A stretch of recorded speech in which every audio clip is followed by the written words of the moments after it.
Hey there, happy day 1032 of What You Up To Now. Sharon Horne-Ellstrom here at your service, documenting my journey as I transition from the brick and mortar world, corporate world, over a quarter century in corporate America, 47 years of different businesses in different industries. Let that all go to jump in on the online world in 2017. I've been documenting my journey for the most part during the whole journey. I guess probably the first 8 months to a year, I, like everybody else, was scared to death and was not going to do a live video to save my soul. I said no, no, no, no, no at every possibility, every occasion of being videotaped. And I said it's never going to happen.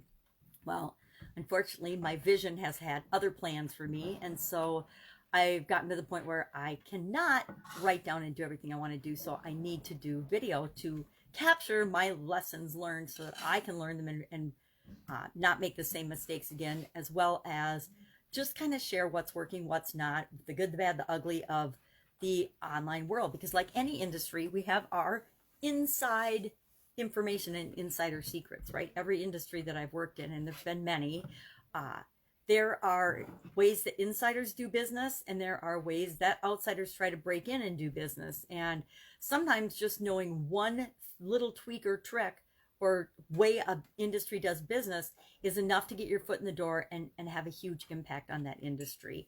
I learned that in my corporate career as I switched from industry to industry.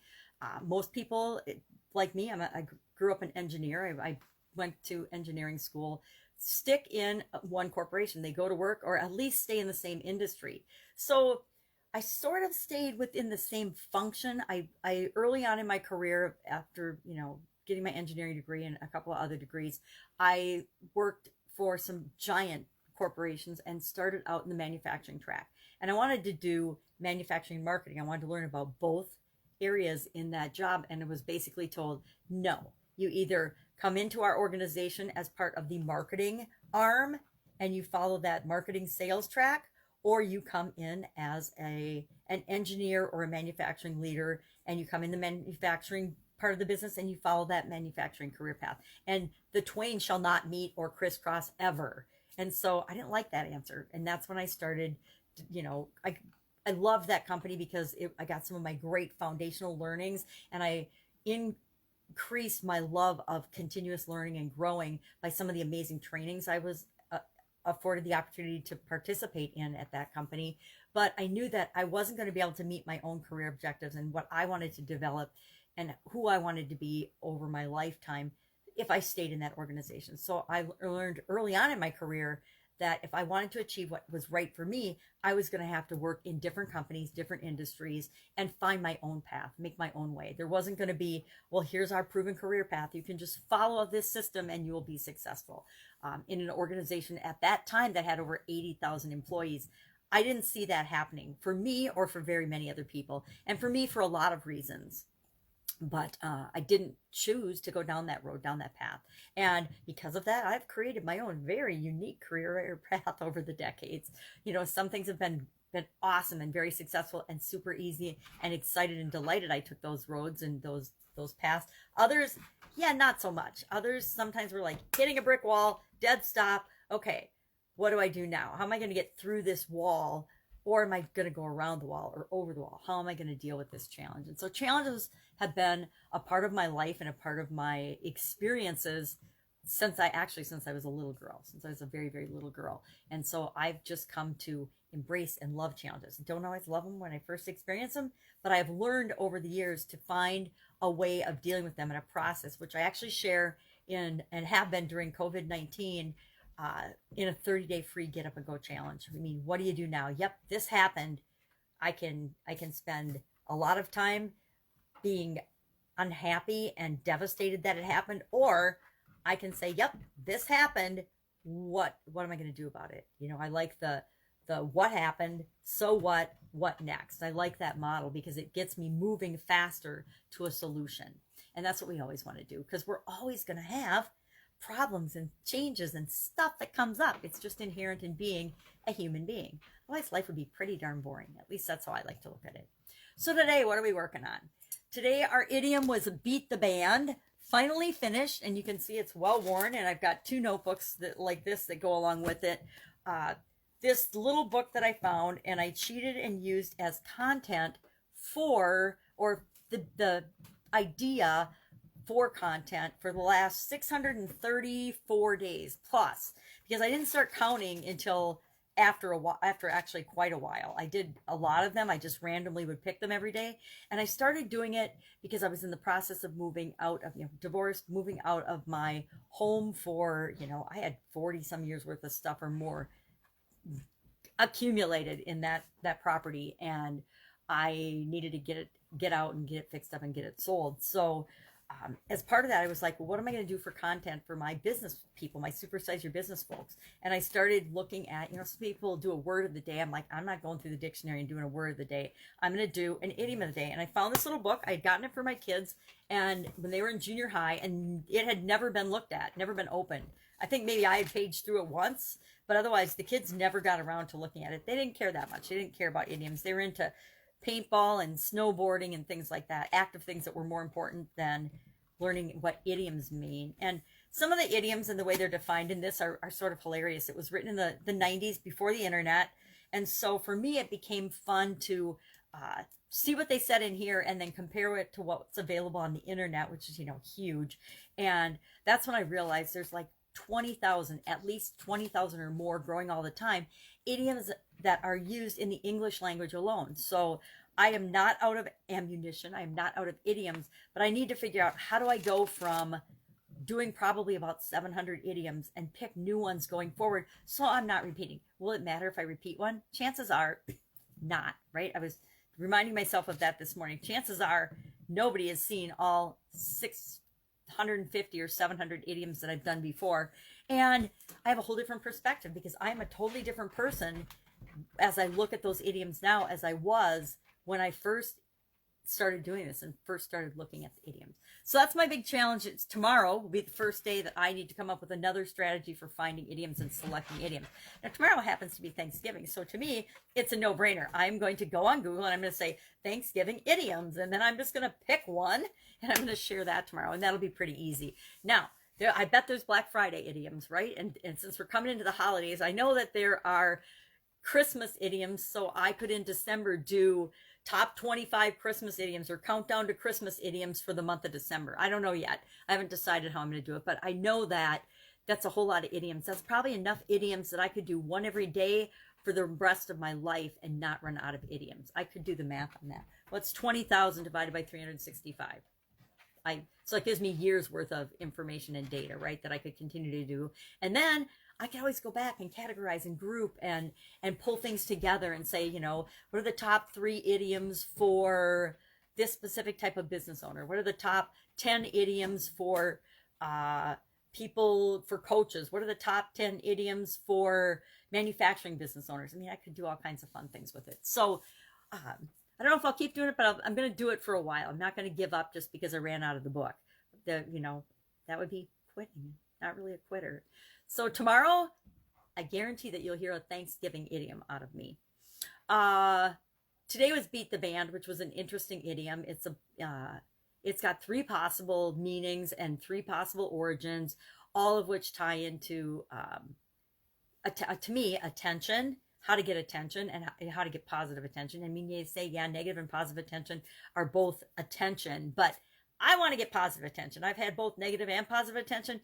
I prefer positive attention all day long. Although people will notice negative attention more than they'll ever notice positive attention. It's just human nature. It also means to be very quick or very fast or very much of something, which is easy to do in our businesses and in our lives. Just be yourself. Guess what? Nobody else. With you being you, there is no competition. Absolutely zero, because there's only one you. And then the third is to outdo or outperform in a way that people don't expect, right? So if you do something and serve your customers better than anybody else does, could, or would expect, you win the customers. It's as simple as that. So that was our idiom for today. Get Up and Go Challenge, which is No Nonsense November now, this month. It was all about audibles, audits, and appraisals and process review of the things that we do, right? Not our characteristics, not our goals, not anything about us or personal appraisals, but the things that we do, the processes we use, and why it's important to review the processes. And it's important to separate processes from people, right? A process should work for everyone the same. If the process is well written and works, it should work for everybody that uses that process and follows that process, and they should get a predictable result out of that process. Performance is automatically, individual performance is automatically different for everyone because we're all unique and special human beings. So I wanted to focus on the process and the system part of it, the part that should be repetitive and controllable, not on the variable part. Because if we can pull out the parts we can't control and we control those, it makes our results a lot more consistent in any area or aspect or walk of life or business or anything that we're trying to do. We can do the same thing with our habits. We can do a process review of our habits.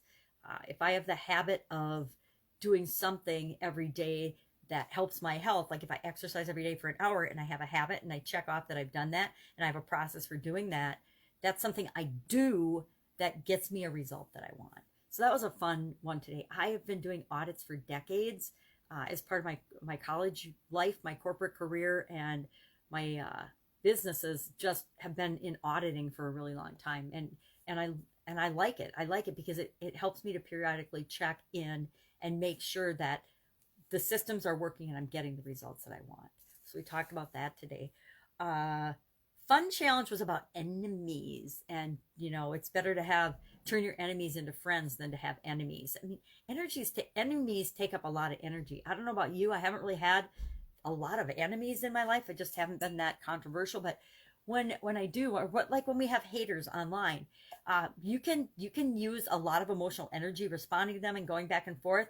I am to the point now where if I get a hater or somebody, I laugh, and sometimes I'll ask them a question because I'm really curious about how they came to their reason for sharing the piece of feedback that they gave me and why they said it and how they said it and what they're really thinking. Because sometimes people use like initials and things, and I'm like, I have no idea what that means. I'm not going to Google it. What do you mean by this? I don't understand what you mean by this. Had one yesterday, and I'm like, I don't know what you mean by this. And the person was upset because I had used a filter. We have these Facebook filters that we can use. And what was this? It was actually on the idiom of the day, and the idiom of the day was jet set. And I had used the Louis Vuitton filter that goes across your face, and that offended this person because they're like, I don't know. I got an answer back, but it still didn't really explain why it offended them. They said that I was advertising, and I'm like, I pick filters for fun, not for advertising. Sorry that I said you obviously have put more thought and intent into how I picked and why I did this than I actually do. So I thought that was pretty funny. So that the whole enemy thing, you can waste a ton of energy on enemies, or you can find ways to make your enemies your friend, or you can find ways to make your enemies a non-issue. And normally we just don't pay any attention to them and we make them a non-issue. And the thing with like enemies and bullies is giving them attention is what they want. By paying attention to them, you're giving them power, and that feeds their egos and that makes them feel good about themselves. So the worst thing you can do is, especially online, go back and forth with bullies, go back and forth with name callers, go back and forth with enemies type negative behavior people. You just choose not to engage. So that was interesting. Getting ready for the next Get Up and Go challenge, which will start December 1st. I honestly have a few ideas about it, but I have not thought about it.